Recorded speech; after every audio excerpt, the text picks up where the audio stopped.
Son las 6 de la mañana, las 5 en Canarias.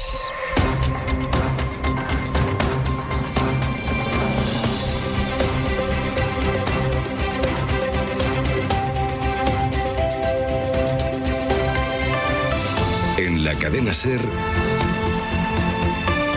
Hoy por Hoy, con Ángeles Barceló. Hola, muy buenos días. La preocupación se extiende en Naciones Unidas y ya son decenas de líderes internacionales los que están llamando a la desescalada y la contención de los ataques entre Israel y Hezbollah, sobre todo en el sur del Líbano. El secretario general de la ONU asegura que la situación que atraviesa el mundo ya es intolerable, dice, insostenible.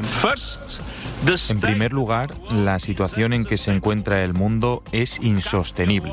No podemos seguir así. Y en segundo lugar, los problemas que encaramos tienen solución.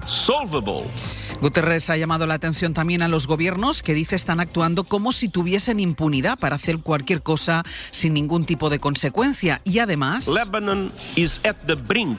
The people of Lebanon, the people of Israel and the people of the world cannot afford Lebanon to become another Gaza. Naciones Unidas ha pedido al mundo que no permita que Líbano se convierta en la nueva Gaza. Israel, en cambio, está siguiendo en el sur de ese país la misma estrategia que ya vimos en la franja. Está empujando a la población civil hacia el norte, la zona donde está menos presente Hezbollah.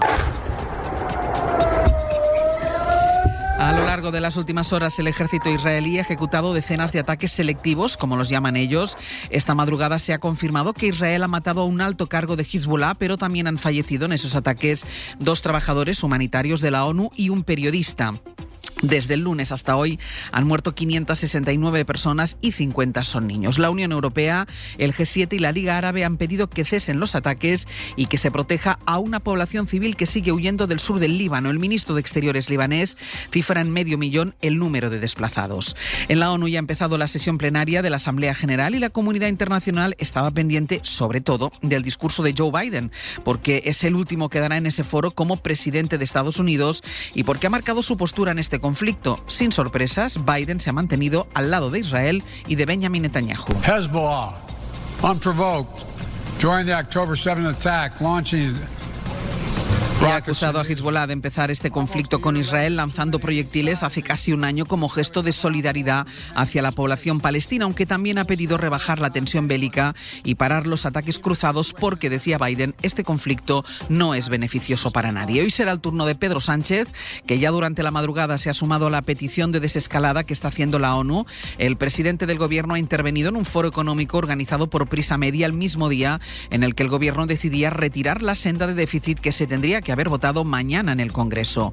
El Ejecutivo aplaza la votación para ganar tiempo y convencer a sus socios porque ahora no tiene mayoría para aprobar este primer trámite de los presupuestos. Sánchez desde Nueva York aseguraba que en cualquier caso España vive un gran momento económico. España vive uno de sus mejores momentos de las últimas décadas. Y eso con una pandemia, con crisis energéticas, con guerras en Ucrania o también en Oriente Medio, pues evidentemente dice mucho del país. Es un éxito de país del cual todos tendríamos que estar pues muy orgullosos. Aquí la portavoz del Gobierno, Pilar Alegría, ha dicho que tienen todavía que hablar mucho más con Junts. El ministro de Economía, Carlos Cuerpo, aseguraba anoche en Hora 25 que para él no es un signo de debilidad ganar tiempo para negociar con los socios punto por punto, como pide Junts. Si aplazamos la tramitación de esta senda, lógicamente es porque queremos afrontar ese diálogo para llegar a un acuerdo, evidentemente también con la fuerza política de Junts. Sé muy bien lo complicado que puede ser cuando hay una mayoría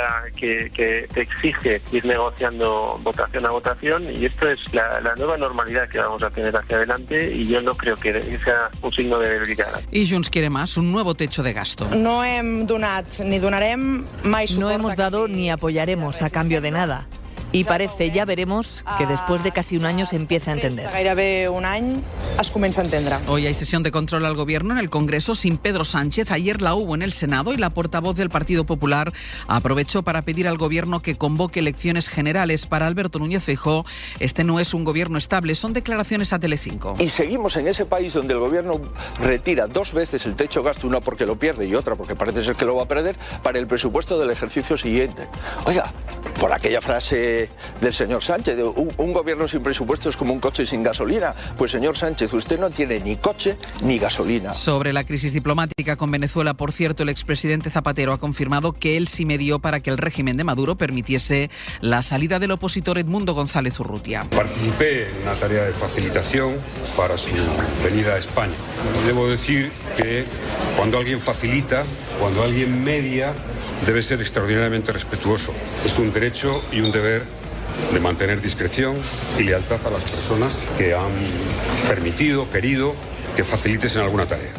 Y hoy González Urrutia se va a reunir con Santiago Abascal en el Congreso y mañana Alberto Núñez Feijóo participará en un acto con la líder de la oposición venezolana, María Corina Machado. Todavía no hay acuerdo para reducir la jornada laboral. Ha terminado sin acuerdo la nueva reunión entre la patronal, el gobierno y los sindicatos. Trabajo está buscando ahora la fórmula para convencer a los empresarios y estudia una aplicación progresiva de la reducción de la jornada. Aunque la patronal se niega, piden que se cierre ya el acuerdo y preparan manifestaciones para presionar al Ejecutivo y a la COE. Son la ministra Yolanda Díaz, el presidente de la COE, Antonio Garamendi, y Unai Sordo, de Comisiones Obreras, en Hora 25. ¿Quién se va a colocar en contra de una medida que es positiva para el país? Creo que esta es la inteligencia colectiva. Las encuestas dicen que eso le gusta a la gente, perdonad, y a mí. Claro, si nos fijáramos en las encuestas, yo no sé por qué en vez de 37,5 no son 20. Si este es el planteamiento, es evidente que imposibilita cualquier acuerdo. La necesidad de reducir el tiempo de trabajo es muy transversal a las opiniones políticas. Es miércoles, es 25 de septiembre.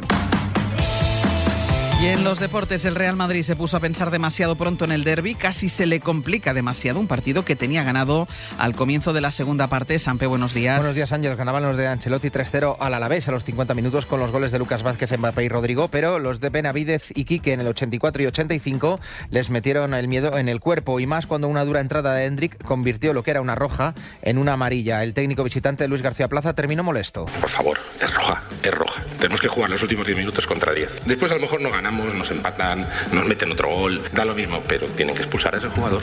Antes se habían disputado el Sevilla 2, Valladolid 1 y el Valencia 0, Osasuna 0. Se juegan hoy dos partidos más de esta jornada 7. A las 7 de la tarde Girona Rayo Vallecano, a las 9 de la noche Barça Getafe, y se disputa además parte de la primera jornada de la Europa League. A las 9 de la noche Niza Real Sociedad, todo en Carrusel Deportivo desde las 7 de la tarde por ser más.